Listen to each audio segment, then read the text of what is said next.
Si vous avez une Bible, je vous invite à aller à l'Évangile de Luc au chapitre 20. On va mettre un petit peu de temps pour y arriver, mais on va y arriver. C'est là où on va être aujourd'hui. Nous avons eu la semaine dernière une réunion membres. À laquelle en fait on a vu pas mal de nouvelles choses qu'on va faire dans cette année, des choses en perspective, des annonces. On a eu pas mal de discussions sur plein de choses différentes. Ça a été un très grand encouragement pour moi. Si vous étiez là, vous savez pourquoi. Et on va en parler dans les semaines à venir. Mais juste, on va commencer aujourd'hui avec une petite annonce un peu concernant nos groupes de communauté. Les groupes de communauté, en fait, si vous n'avez pas déjà un groupe, il y a des cartes derrière à la table de l'accueil. Vous pouvez trouver un groupe qui vous convient au niveau de l'horaire et au niveau de l'endroit. Vous pouvez prendre contact avec la personne qui s'occupe de ce groupe-là. Si vous n'avez pas déjà un groupe, je vous encourage vivement à en trouver un parce que c'est premièrement par ces groupes que nous vivons ensemble la vie de l'Église. C'est comme ça que ça commence. Et en fait, on va changer un petit peu notre format dans les groupes de communauté dans les semaines à venir. Jusqu'ici, on a gardé un format très simple. En plus du temps de discussion et du temps de prière qu'on a toutes les fois qu'on se retrouve, on lit le texte ensemble. Et donc, pour cette semaine passée, c'était le texte de dimanche dernier, Luc 20, 27 à 40. On a quelques questions d'études sur ce texte, juste pour nous aider à nous rappeler un petit peu de ce qu'on a vu le dimanche. Et puis après, des questions de discussion pour appliquer ce qu'on a vu. Mais avec le temps, on a commencé à ressentir le besoin de changer un petit peu les choses. Pour la plupart des gens, quand ils viennent, comme vous venez aujourd'hui, écouter une prédication le dimanche, ils pratiquent ce qu'on peut appeler une écoute passive. C'est-à-dire, on vient, on prépare pas nécessairement à l'avance parce qu'on sait pas toujours ce qu'on va voir ensemble, quel texte on va voir. On arrive, on s'assoit, on écoute, on reçoit. Comme ça. C'est une écoute passive. Le problème, comme vous savez, c'est que si on essaie le dimanche soir de se rappeler de ce qu'on a vu le dimanche matin, ce n'est pas toujours facile. Quelques heures plus tard, assez souvent, on a du mal à nous rappeler exactement de ce qu'on a vu ensemble. Et donc, on a décidé de changer un peu les choses dans nos groupes. À partir de cette semaine, on va se poser des questions d'étude, non pas sur le texte qu'on a vu dimanche dernier, mais sur les textes qu'on va voir dimanche prochain. On va se poser des questions d'étude sur le texte avant que je le prêche, avant qu'on arrive ici. On le fait déjà depuis 3 semaines dans notre groupe de communauté à nous, juste pour faire un test, pour voir si ça marche ou si c'était une catastrophe. Heureusement, dans notre groupe, c'était confirmé. Ça a été excellent. Le grand avantage à cela, c'est que ça nous permet de passer d'une écoute passive à une écoute active. Quand on arrive à une prédication déjà préparée pour ce qu'on va entendre, on n'écoute pas de la même manière. Notre attention est plus engagée, on se souvient mieux de ce qui est dit et on voit un petit peu mieux les enjeux de ce texte pour notre vie. Et avec le temps, on apprend à mieux lire et à mieux étudier la Bible pour nous-mêmes quand on est seul, quand c'est juste nous et Dieu. Je dis tout cela parce que la simple question de comment lire la Bible est au cœur de notre texte de ce matin. Si vous vous en souvenez, la Bible raconte une seule histoire en 2 parties. La première partie, l'Ancien Testament, raconte l'histoire du peuple d'Israël et de Dieu qui fait de ce peuple son peuple à lui. On voit Dieu promettre d'habiter avec son peuple comme leur Dieu et comme leur roi. Donc, il règne comme roi à travers les rois d'Israël, comme le roi David, par exemple, et qui était ses représentants parmi son peuple. Et il règne comme Dieu par sa présence qui habite le temple. Le tabernacle d'abord et le temple après. Mais si on connaît un peu l'histoire de l'Ancien Testament, on voit bien que la monarchie et la prêtrise en Israël échouent totalement dans leurs tâches. Le royaume est divisé, le peuple est exilé dans des pays étrangers, et même après le retour de l'exil, la monarchie reste brisée et la présence de Dieu ne revient pas au temple. Mais à travers les prophètes, Dieu a promis de ramener sa présence et son règne parmi son peuple. Et il va le faire, il dit, à travers un personnage qu'on appelle le Messie. Ou le Christ. Le mot Christ c'est pas le nom d'ami de Jésus. C'est un titre qui veut dire littéralement Messie.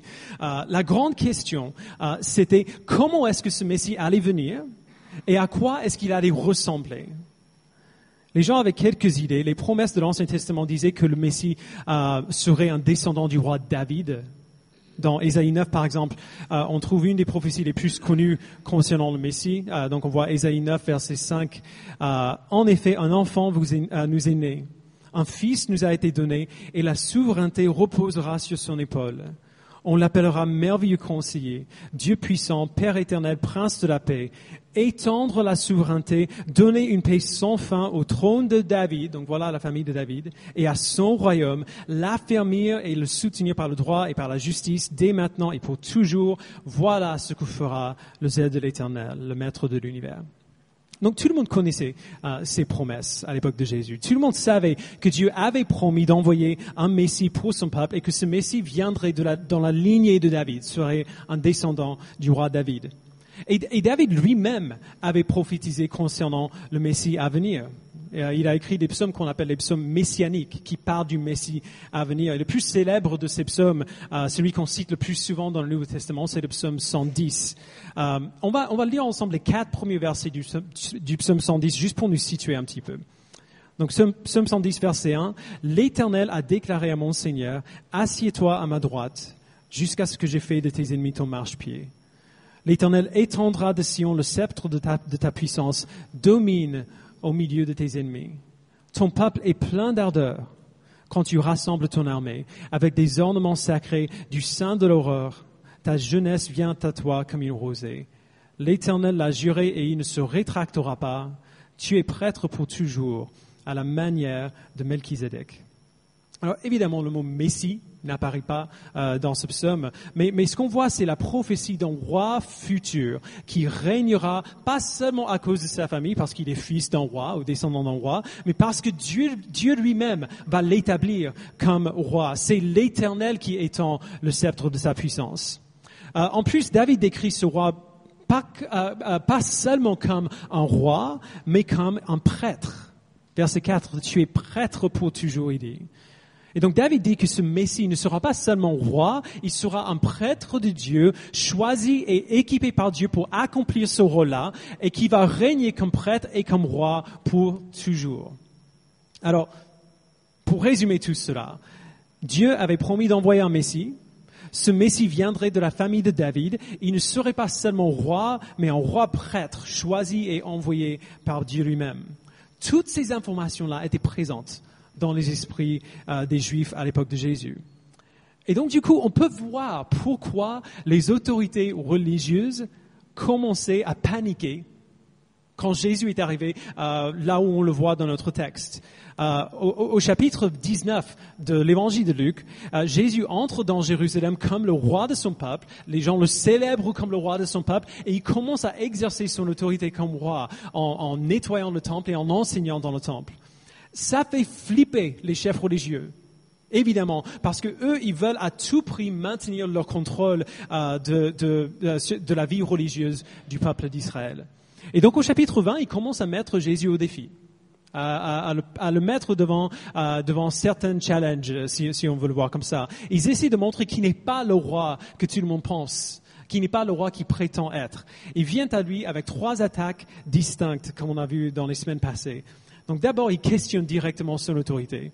Quand ça ne marche pas, il lui pose une question morale sur la loyauté du peuple de Dieu. Est-ce que ça doit être envers le gouvernement, envers César ou envers Dieu? Quand ça ne marche pas, ils mettent Jésus devant une sorte de casse-tête théologique pour essayer de le piéger dans une réponse indéfendable face à cette casse-tête. À chaque attaque, à chaque fois, Jésus répond calmement et très efficacement. À chaque fois, les chefs religieux peuvent faire tout ce qu'ils veulent, aucun argument ne tient face à lui. Et ils arrivent à un moment, qu'on a vu la semaine dernière au verset 40, où ils n'osent plus lui poser de questions. Ils n'osent plus lui parler parce qu'il a une réponse parfaite à tout. Ils peuvent lui mettre autant de pièges qu'ils veulent, ça ne marche jamais. Mais le fait qu'ils n'osent plus lui parler ou lui poser de questions ne veut pas dire que Jésus est terminé. Notre passage d'aujourd'hui, donc les versets 41 au verset 47, c'est le point culminant du chapitre 20. Après les défis des chefs religieux, Jésus donne un défi à lui-même. Et ce n'est pas étonnant que quand Jésus lance son défi, c'est un défi bien difficile. Et donc on va le voir ensemble, on va lire ensemble à partir du verset 41 et on va le prendre petit à petit. Verset 41. Alors Jésus leur dit, comment peut-on dire que le Messie est le fils de David? David lui-même dit en effet dans le livre des psaumes, le Seigneur a dit à mon Seigneur, assieds-toi à ma droite, jusqu'à ce que j'ai fait de tes ennemis ton marchepied. David l'appelle donc Seigneur. Comment peut-il être son fils?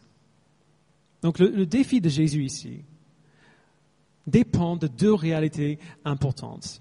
La première, c'est juste le langage du psaume 110 que Jésus cite dans le verset 42, le texte qu'on a lu tout à l'heure. Il dit, le Seigneur dit à mon Seigneur. C'est qui ces deux Seigneurs? Le premier Seigneur qui dit à mon Seigneur, dans la version hébreu du psaume 110, c'est l'Éternel, la traduction du nom Yahvé, donc Dieu lui-même.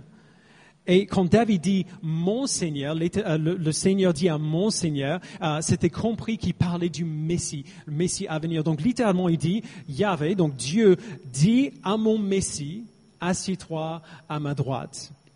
Donc il y a ça à garder en tête. La deuxième chose à garder en tête, c'est que dans cette culture-là, à cette époque-là, aucun père ne parlerait comme ça. Aucun père ne révérerait son propre fils. Au contraire. C'est les descendants qui révèrent les patriarques. La société juive de l'époque était profondément patriarcale. Les pères ne se soumettaient pas à leurs fils, les fils se soumettaient aux pères. Les patriarques ne révéraient pas les descendants à venir, les descendants révéraient les patriarques. Et donc du coup, c'est un problème pour le psaume 110 que Jésus cite ici. Tout le monde savait que le Messie devait être un descendant de David ou un fils de David, comme il dit. Mais quand même, David l'appelle Seigneur. Il l'appelle Messie. Comment est-ce que David peut appeler son descendant Seigneur alors que normalement ça devait être le contraire? Imagine que je me balade avec Jack. Donc Jack, c'est mon fils qui a 7 ans. Et on est en train de se balader et quelqu'un décide de nous agresser. Jack est grand. Pour son âge quand même, mais il arrive quand même à peu près. Il pèse 20 kilos tout trempé. À quel point est-ce que ce serait décalé si moi je me mettais derrière Jack en disant « Jack, sauve-moi », en m'attendant à ce que Jack me protège de l'agresseur. À moins qu'il soit un super-héros en devenir, genre un petit Superman, ce serait absolument inversé. Ce n'est pas lui qui me protège, il est mon fils. C'est moi qui protège mon fils. C'est moi qui sauve mon fils du danger. Dans la culture patriarcale des Juifs, ce que David disait dans le psaume 110 est tout aussi décalé. David dit que même si le Messie à venir doit être son descendant, il sera son Messie à lui. Il sera son sauveur à lui. Il ne rassure pas seulement le peuple d'Israël en disant que le Messie va venir pour les sauver. Il dit que lui-même attend avec impatience le jour où le Messie viendrait le sauver lui aussi. Alors la question de Jésus est très simple. Comment est-ce que David peut parler comme ça? Comment est-ce que David peut parler comme ça d'un de ses descendants? Dans l'évangile, ou dans les évangiles, on ne voit jamais Jésus expliquer la réponse à sa question aux chefs religieux. Mais nous, on connaît la réponse à cause de ce qu'on voit dans le reste de la Bible. D'abord, par sa naissance humaine, Dieu le Fils, donc la deuxième personne de la Trinité, est devenu un être humain, Jésus, et il est né dans la famille de David. Alors ça me fait exploser le cerveau un peu à chaque fois que j'y réfléchis. Le Fils est littéralement devenu descendant de David. Alors que c'est lui qui l'a créé. Deuxièmement, par son œuvre accomplie, il est devenu le Monseigneur de David, dans le psaume 110. Il a vécu, il est mort, il est ressuscité, il est glorifié, il est monté au ciel, il a pris sa place à la droite de Dieu. Demander à Jack de me sauver serait totalement décalé, à moins qu'il soit un super-héros. De même, appeler son descendant « mon Seigneur » serait décalé pour David, à moins que le descendant en question ne soit plus qu'un homme ordinaire. Jésus est plus qu'un homme ordinaire. Il est le Fils de Dieu. Il est le Christ, le Messie dont les prophètes avaient parlé. Et ça aurait été une évidence pour tous ceux qui le voyaient s'ils avaient des yeux pour voir. Les prophètes avaient dit à bien des reprises que le Messie serait un serviteur humble, qui prendrait soin du peuple, exactement le type de serviteur que Jésus était. On voit dans Ésaïe 42, versets 1 à 4, « Voici mon serviteur, celui que je soutiendrai, celui que j'ai choisi et qui a toute mon approbation. J'ai mis mon esprit sur lui, il révélera le droit aux nations, il ne criera pas, il ne haussera pas le ton et ne fera pas entendre sa voix dans les rues. Il ne cassera pas le roseau abîmé et n'éteindra pas la mèche qui fume encore, mais c'est en toute vérité qu'il révélera le droit. Il ne faiblira pas et ne se relâchera pas jusqu'à ce qu'il ait instauré le droit sur la terre. » Le Messie serait un serviteur humble, qui lutte pour la justice pour tout son peuple, qui prend soin du peuple qui est à lui. Il serait un serviteur souffrant, qui porterait la punition de son peuple exactement comme Jésus allait bientôt faire. Ésaïe 53, versets 2 à 5, « Il n'avait ni beauté ni splendeur propre à attirer nos regards, et son aspect n'avait rien pour nous plaire. Méprisé et délaissé par les hommes, homme de douleur, habitué à la souffrance, il était pareil à celui face auquel on détourne la tête. Nous l'avons méprisé, nous n'avons fait aucun cas de lui. Pourtant, ce sont nos souffrances qu'il a portées. C'est de nos douleurs qu'il s'est chargé.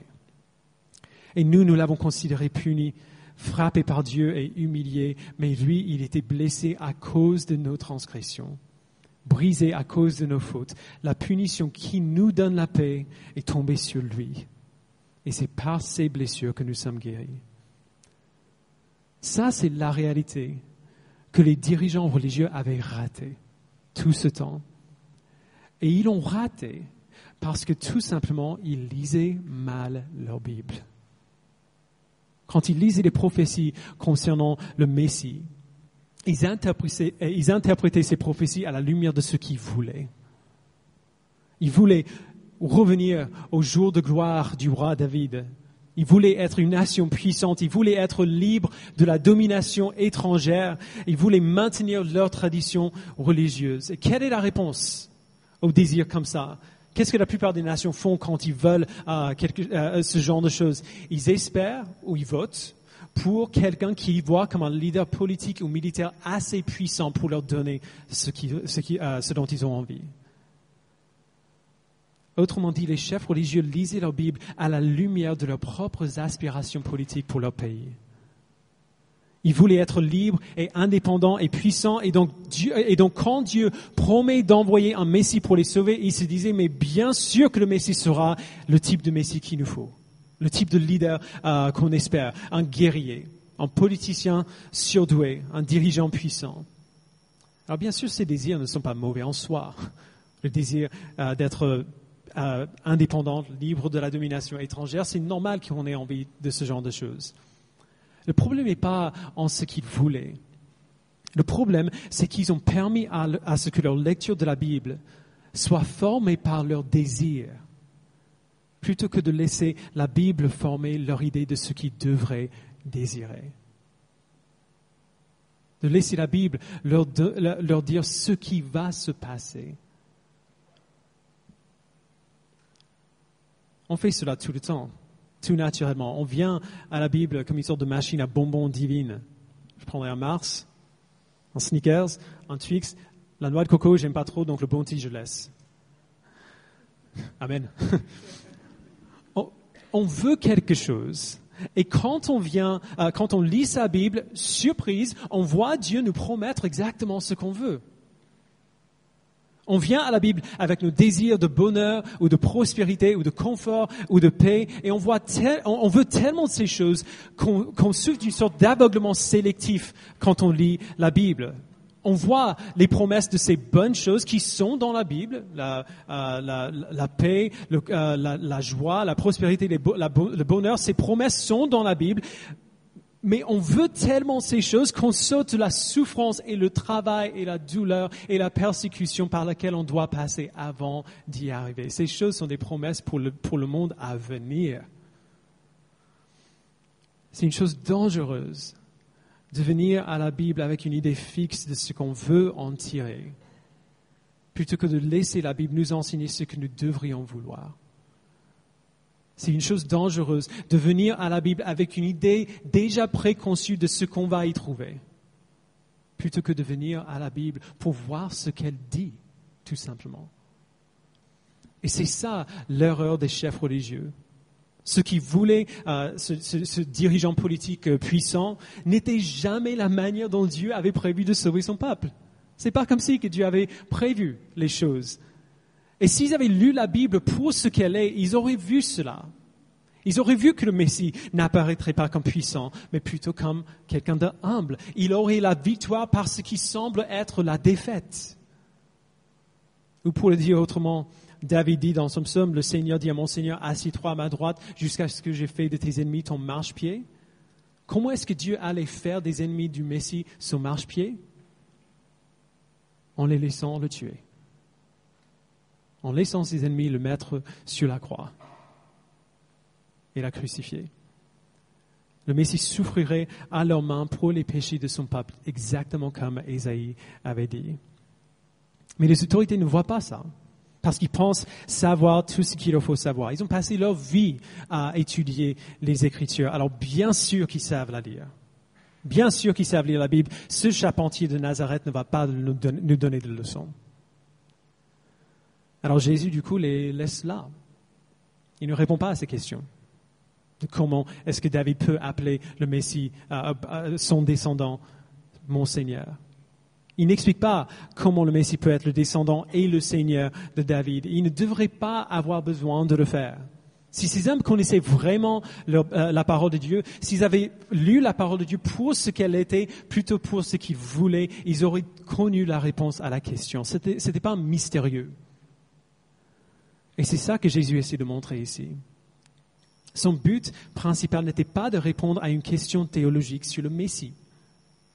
Son but était de montrer que les chefs religieux avaient une connaissance de l'Écriture qui était foncièrement fausse. Qu'ils avaient mal compris les Écritures qu'ils prétendent connaître aussi bien. Ils connaissaient peut-être les histoires, ils avaient même peut-être mémorisé la Bible tout entière, mais ils ne la connaissaient pas. Pas dans leur cœur où la connaissance devient la conviction. Ils ont lu les Écritures, mais ils ne les ont pas vues avec des yeux spirituels. Leur connaissance est une fausse connaissance. Et dans les versets qui suivent, les versets 45 à 47, Jésus va donner au peuple qui est là une preuve visible de cette réalité-là. Donc lisons ensemble verset 45. Tandis que tout le peuple écoutait, il dit à ses disciples, « Méfiez-vous des spécialistes de la loi, qui aiment se promener en longue robe et être salués sur les places publiques. Ils recherchent les sièges d'honneur dans les synagogues et les meilleures places dans les festins. Ils dépouillent les veuves de leurs biens tout en faisant pour l'apparence de longues prières. Ils seront jugés plus sévèrement. » Alors ce que Jésus dit ici peut se résumer en une phrase très simple. La qualité de notre connaissance de la parole de Dieu se voit. La qualité de notre connaissance de la parole de Dieu se voit à l'extérieur. Les autres pourront le voir. Une connaissance vraie et juste de la Bible ne remplit pas seulement nos têtes d'informations. Une connaissance vraie et juste de la Bible nous transforme, nous change. Et ce changement se voit. Ce changement est visible. Et de la même manière, une fausse connaissance de la Bible nous change aussi, mais en mal. Une fausse connaissance de la Bible nous change aussi, et ça se voit aussi. Jésus parle des spécialistes de la loi, ces hommes qui prétendaient avoir une connaissance détaillée et compréhensive des Écritures. Si on avait une question sur la Bible, c'est à ces personnes-là qu'on irait. Et il dit aux personnes qui entourent, à ses disciples qui sont là, de se méfier de ces spécialistes de la loi. Il les avertit d'abord de l'orgueil des spécialistes de la loi. On reconnaissait toujours un de ces spécialistes grâce à leur robe blanche. Ils avaient de longues franges en bas. Ils s'habillaient toujours pour se faire reconnaître. On ne pouvait pas les rater. Les gens les estimaient beaucoup. C'est normal, ils connaissaient la Bible mieux que quiconque. Il négligeait jamais de les saluer en public. Si on passait devant un spécialiste de la loi, bonjour, bonjour. Et on les appelait rabbin ou maître. Bonjour, maître. Si on faisait un festin un repas ou une fête chez soi, on invitait toujours un ou deux spécialistes de la loi. C'était une marque d'honneur d'avoir ces hommes parmi la foule qui vient à la fête. Quand ces hommes allaient à la synagogue, ils se posaient à la place d'honneur ultime face au peuple, le dos contre la boîte qui contenait la Torah. Autrement dit, les spécialistes de la loi faisaient tout pour être vus et admirés par les autres. Ils se servaient de leur connaissance soi-disant supérieure de l'Écriture pour masser leurs propres égos. Jésus avertit le peuple après de l'avarice des spécialistes de la loi. Ils dépouillent les veuves de leurs biens, il dit au verset 47. Donc ces hommes étaient spécialistes de la loi de Moïse, comme des juges qui interprètent la loi pour d'autres. Si vous vous souvenez de la semaine dernière, les femmes à l'époque n'avaient de droit qu'à travers leur mari, et donc une veuve se trouvait nécessairement dans une situation très précaire. Donc du coup, les spécialistes offraient de l'aide légale aux veuves, mais ils exigeaient le paiement pour leur service. Car une telle chose n'était pas permis par la loi, mais c'était quand même des spécialistes de la loi. Qui est-ce qui allait se battre, qui allait débattre avec eux pour dire ce que vous faites n'est pas juste. Ils profitaient des femmes qui n'avaient aucun autre choix que de chercher leur aide afin de remplir leur propre poche. Jésus avertit ses disciples de l'hypocrisie des spécialistes de la loi. Il priait de longues prières éloquentes parce que c'était un moyen facile de montrer leur connaissance à tout le monde et faire que les gens les trouvent saints et pieux. Mais il le faisait, il dit au verset 47, pour l'apparence. Ils ne priaient pas sincèrement. Tout le temps qu'ils faisaient leurs prières, ils étaient bien conscients de l'image que ces prières renvoyaient. L'image d'un homme qu'on voudrait être, qui est digne d'être admiré. Ah, cet homme-là connaît Dieu. Regardez comment il lui parle. Déjà choquant, c'est le fait que Jésus avertit ses disciples de ces chefs religieux alors que les chefs sont là. Genre, il venait de leur parler dans le passage précédent. Mais encore plus choquant, surtout pour nous aujourd'hui, c'est la substance de ce qu'il dit. Nous qui vivons dans l'Occident du XXIe siècle, où ne pas juger les autres est vu comme le sommet de la vertu, Jésus dit au peuple, voici les gens dont vous devez vous méfier et voici comment vous allez les reconnaître. Voici comment vous allez reconnaître les personnes dont vous devez vous méfier. Il dit essentiellement qu'on peut voir la maturité spirituelle de quelqu'un à l'extérieur. Ce qu'on vit ici, ça se voit à l'extérieur. Qu'on peut voir des preuves extérieures de si ces hommes ont vraiment compris la parole de Dieu ou non. Alors que ce soit bien clair, il ne dit pas ce qu'il dit à ses disciples afin qu'ils aient des préjugés contre les autorités religieuses. Il y avait tous les spécialistes de la loi n'étaient pas comme ça. On le voit dans les évangiles, les exemples des spécialistes de la loi, des chefs religieux qui écoutent humblement l'enseignement de Jésus. Heureusement qu'ils n'étaient pas tous comme ça. Il ne dit pas ce qu'il dit pour que le peuple condamne d'autres personnes sur la base d'une idée subjective de leur caractère, parce qu'ils n'aiment pas leur tête. Il dit ce qu'il dit. Il dit ce qui caractérisera quelqu'un qui a une fausse connaissance des Écritures afin que le peuple soit en sécurité, afin de les protéger, qu'ils puissent faire attention, qu'ils puissent ne pas tomber dans le même travers que ces hommes qui, à cause de leur soi-disant plus grande connaissance et leur influence parmi les faibles et leur exploitation des faibles, recevront une plus grande condamnation. Vous voyez, il ne suffit pas de penser de penser tout le temps à qui nous sommes. Je veux lire la Bible pour devenir quelqu'un comme Jésus-Christ, pour être comme Jésus. Mais ça ne suffit pas de penser à qui vous êtes. Il faut aussi faire attention à qui vous suivez. On suit tous quelqu'un.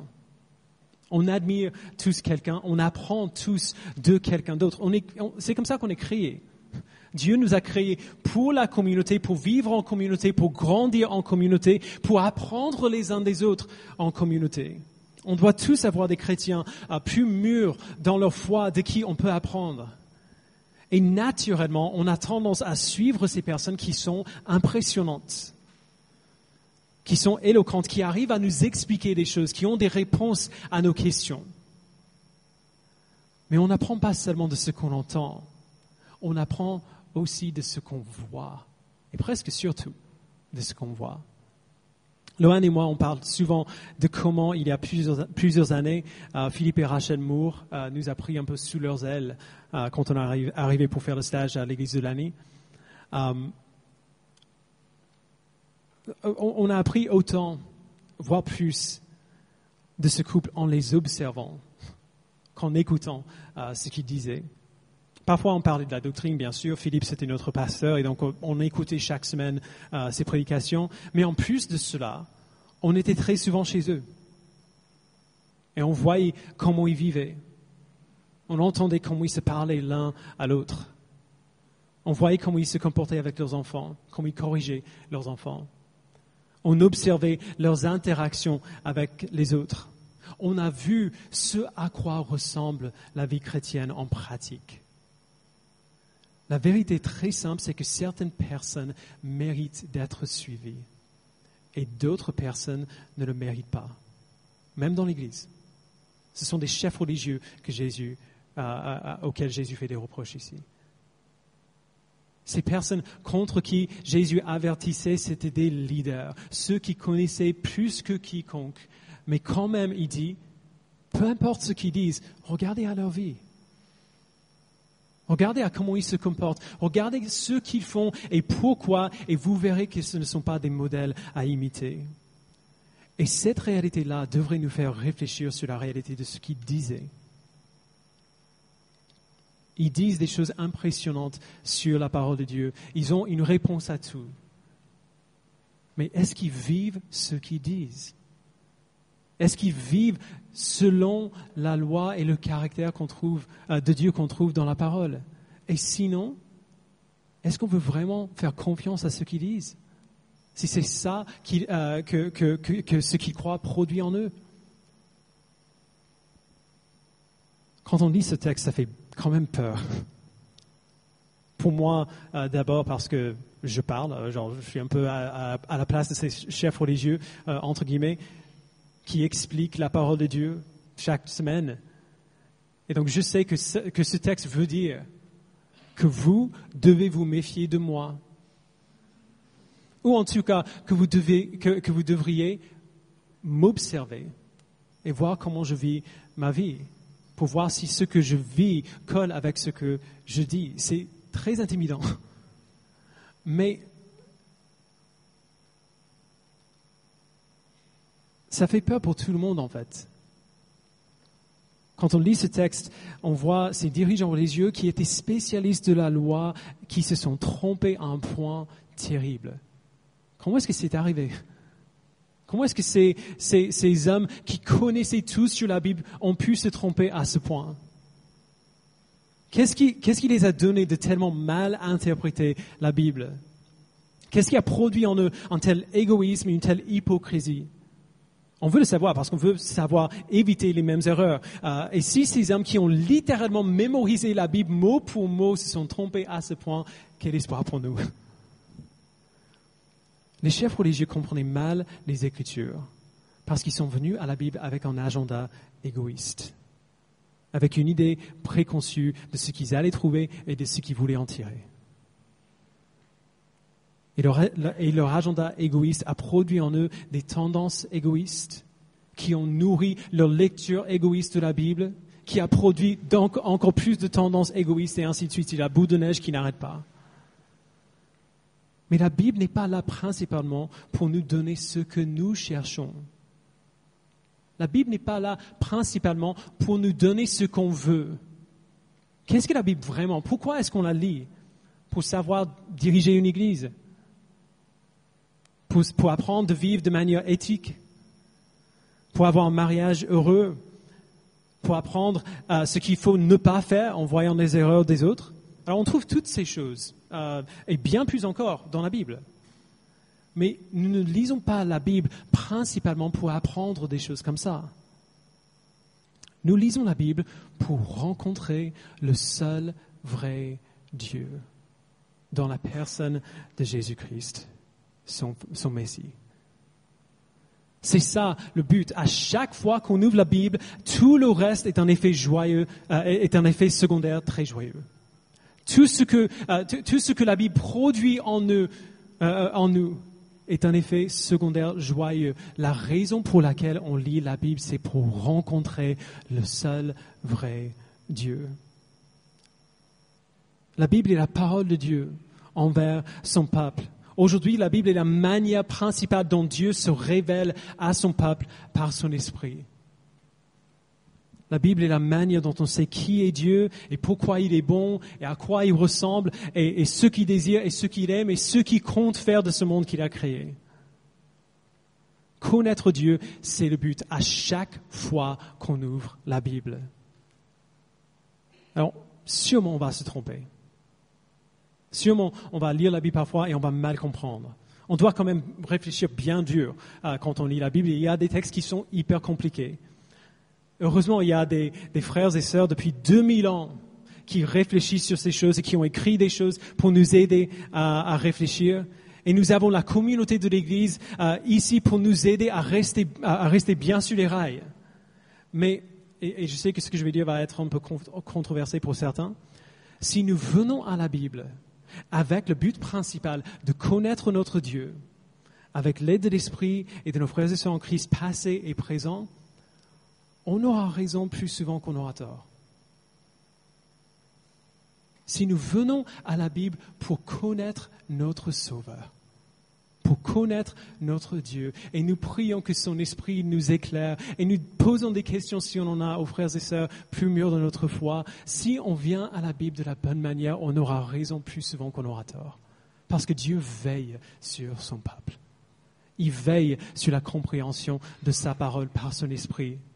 C'est lui qui permet qu'on comprenne ce qu'il veut nous dire dans sa parole. Et donc, quand vous venez à cette vérité dans la Bible, à la vérité que Dieu souhaite nous transmettre dans sa parole, quand vous le faites, quand vous ouvrez la Bible, faites-le pour la bonne raison. Ne lisez pas la Bible pour recevoir une bénédiction, entre guillemets. Recevoir mon mot pour aujourd'hui, ma parole pour aujourd'hui. Ne lisez pas la Bible pour justifier tes propres opinions, pour gagner un débat. Ne lisez pas la Bible pour trouver des raisons pour vous plaindre des péchés des autres. Pour vous dire, mais bon sang, pourquoi il n'y arrive pas? Ne lisez pas la Bible pour vous réconforter dans vos propres péchés. Ceux qui pratiquent les péchés habituels adorent lire les passages qui parlent de la grâce de Dieu comme Romains 8. Mais ils ferment les yeux, ils se bouchent les oreilles, devant des passages comme Hébreux 12, qui nous dit de rechercher la paix avec tous et la progression dans la sainteté, parce que sans elle, personne ne verra le Seigneur. La grâce de Dieu nous pousse à lutter contre notre péché, pas à l'excuser. Bref, ne lisez pas la Bible pour recevoir ce que vous voulez à ce moment-là. Lisez la Bible à chaque fois pour rencontrer votre Dieu, pour entendre ce que lui, il a à vous dire, pour entendre sa voix, pour apprendre sa volonté et son plan pour ce monde qu'il a créé, pour voir sa gloire en son caractère qui est révélé dans la parole et en son plan et ce qu'il a fait. Et laissez la vision du Dieu qui vous a créé, qui vous a aimé, qui vous a sauvé, qui vous a racheté. Laissez cette vision de Dieu qu'on trouve dans la parole former vos cœurs et vos désirs et vos affections. Plutôt que de laisser votre lecture être formée par ce que vous voulez, laissez la Bible former ce que vous désirez. C'est Dieu qui décide de comment nous sommes sauvés. C'est lui qui décide de ce qui est juste et de ce qui est péché. C'est lui qui décide de ce qui est digne d'être admiré, de ce qui est digne d'être désiré. Venez à la Bible pour ce qu'elle est et prenez le Dieu que vous y trouvez tel qu'il est. Je vous promets que Dieu tel qu'il est infiniment meilleur que Dieu tel que vous le voulez. Nous avons un sauveur, un Messie qui n'est pas un leader politique ou militaire, mais un serviteur humble qui a souffert et qui est mort pour ses ennemis. Il nous a sauvés de notre péché afin qu'on devienne une famille globale de frères et sœurs qui nous aident les uns les autres à grandir en conformité à son image. Il est le but. Jésus est le but de chaque écriture. Il est l'accomplissement de chaque promesse. Et donc soyons nous-mêmes et entourons-nous des personnes qui viennent aux Écritures pour voir Jésus-Christ, qui est le but. Soyons et entourons-nous des personnes qui nous aident les uns les autres à vivre à son image et qui sont constamment émerveillés de la gloire en lui qu'on y trouve à chaque fois qu'on ouvre la parole. Que ce soit pour 5 minutes ou pour 5 heures, voyons sa gloire.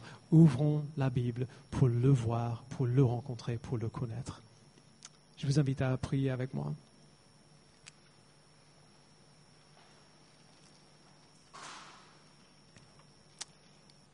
Père, j'aimerais te demander pardon.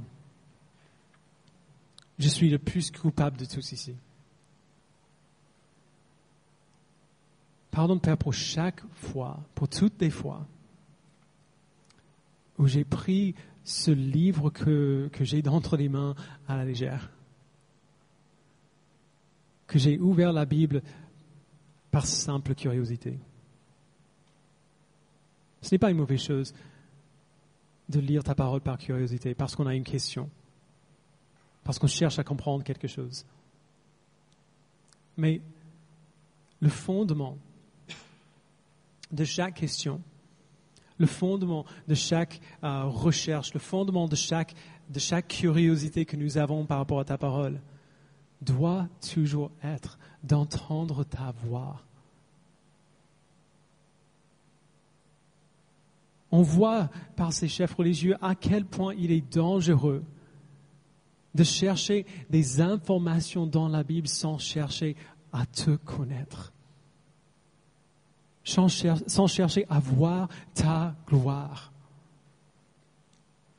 Pardonne-nous, Père, pour toutes les fois que nous avons pris ta parole à la légère, pour toutes les fois que nous sommes venus à la parole pour des raisons égoïstes, pour nous réconforter dans ce qui ne va pas dans nos vies, pour nous rassurer que les choses ne vont pas être aussi difficiles que ça. Peut-être que si. Tu ne nous promets jamais une vie heureuse sur cette terre. Tu ne nous promets jamais une vie sans soucis, sans danger, sans souffrance sur cette terre. Au contraire. Tu dis que s'ils ont persécuté ton fils, ils nous persécuteront aussi. Si toi, tu as souffert, nous allons souffrir aussi. Mais tu promets, Père, qu'à chaque fois que nous souffrons, tu es avec nous. Tu es pour nous. Tu luttes pour nous, ton Fils intercède pour nous. Donne-nous, Père, d'ouvrir la parole de Dieu et de vraiment voir ce que c'est ta parole. Ta parole, ta voix qui nous parle à cet instant, à chaque fois que nous lisons la Bible. Donne-nous de nous préparer avant d'ouvrir la Bible, d'être prêt à voir ta gloire, à voir ta splendeur dans la personne de Jésus-Christ et dans ton plan merveilleux pour ce monde. Merci, Père, pour toutes tes promesses envers nous. Donne-nous de les connaître de la bonne manière et d'en être rassurés pour la bonne raison. Au nom de Jésus, nous le prions. Amen.